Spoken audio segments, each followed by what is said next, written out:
Hi guys, welcome to Fluoride TV show Humanity Humans, and of course, as usual, we are always here discussing humanity, always without sentiment.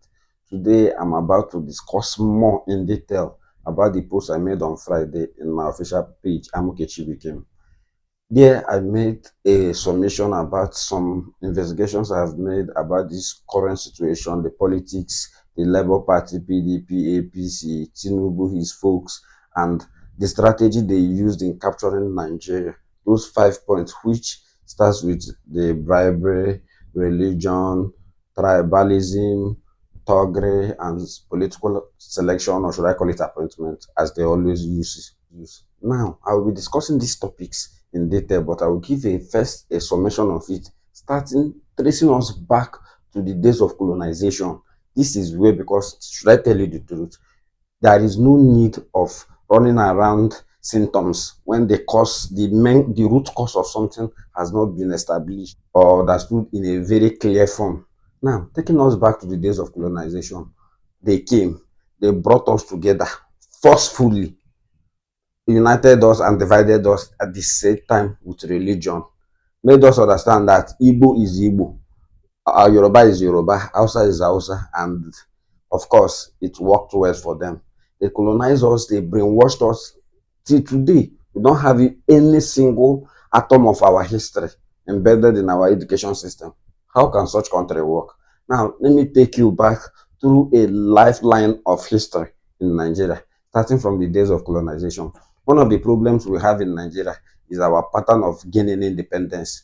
When we gained independence, unlike some African countries that fought till death or fought till freedom, most of us here in Nigeria negotiated for our independence, starting from the day we got independent in 1960. Our first constitution was given to us by the then British government, brought to us, given to us. What are we saying? From that day, it was clear that they just repackaged colonization into what we call today neo-colonialism.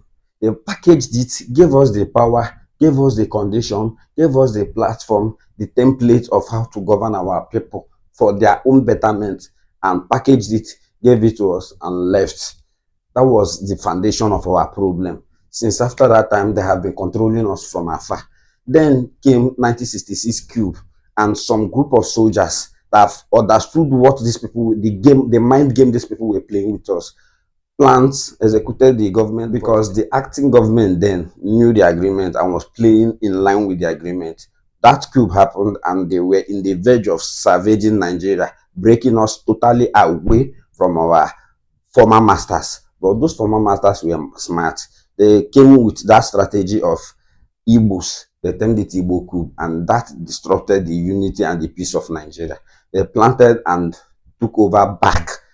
So, being instigated and manipulated by the Western power, they were able to plan and execute General Guyorese and Lieutenant Colonel Adekule Fajoye, General Nzogu. Ojukwu and some other people that understood the politics played then stood out and fought. Because his father was so rich and he was able to finance some of two things, the war lasted till after a point. Nigeria had so many agreements to win that war. In that war, they signed and kept signing things that stopped Ojukwu from bringing in equipment, things that stopped Ojukwu, that so many countries started binding things. The countries around us, Ojukwu was almost stranded before he surrendered. They made us believe that there was no victory, there was no sandwich, but at the end, the same colonial masters gave them a document that states that no Igbo should near that seat because Igbos were dangerous. After that same war, they started with that politics that the strength of the Igbos were their problem. Until today, Nigeria is suffering from Igbo problem. What is Igbo problem? They started dividing the ethnic groups in Igbo. Now, if you ask an average Igbo man, he will tell you that the Igbo states are five. They will name Imo, Anambra, Ebonyi, Enugu, and Abia. But the truth remains that Igbo strikes all through to every single land in the continent that's used the 4 market days, aka ODA for Nkwo. You see a data man now, they ask him, he will say Middle Belt. He's not Igbo. Your name is Igbo name. You speak Igbo, but you are not an Igbo. What are we saying? The religion, they just broke us because they believe in our unity, our strength, will upright. Just like if you watch the news about the Senate, Senator Natasha was talking about being the only person from Kogi. Who told you are only person from Kogi? Where is the direct origin of Kogi? Igbo. But they have divided us now. But if you go to that same place, you hear that North did this, West did this. But there, Kogi is now a single state. Where have you ever heard of a single ethnic group? Like, what are we saying? Now, that apart, it have always been that politics from that time to date where Igbo should never come back to sit. And it have always been an agreement until Abacha wanted to immortalize the seat. Most people then that understood the politics understood that he wanted to immortalize the seat. That came another intervention and the bridge he was taken out, and politics started with Obasanjo. After Obasanjo came Yaradua. Remember, Obasanjo was already a former head of state, still the people in the circle that knows the agreement. After Obasanjo came Yaradua, a former governor in the north that still knows the agreement at the which after all this came to good luck, another ex-governor, but in this case, he wasn't really aware of most cases or most of these agreements. He spoiled some things to them and no, they really needed him out. They desperately needed him out.